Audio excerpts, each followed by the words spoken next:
Hello everyone and happy Wednesday! Dear entomologists, today is Wednesday, May 20th, 2020.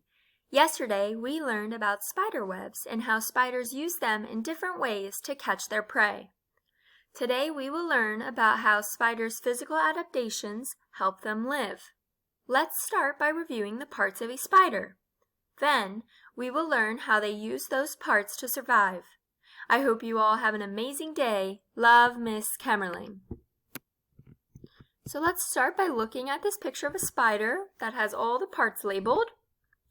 We have the legs, the thorax, the abdomen, the hair, the spinnerets, the eyes, and the fangs.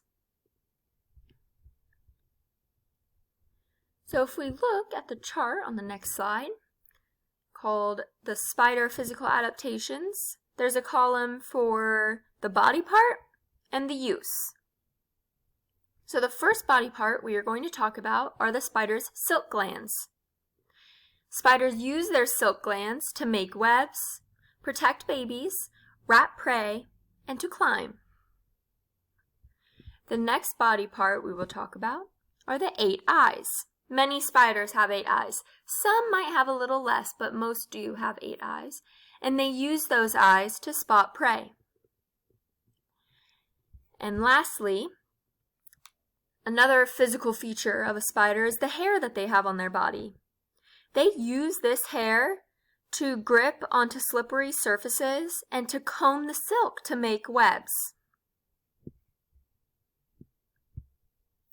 Thank you for tuning into the morning message. I hope you all have an amazing day. Bye!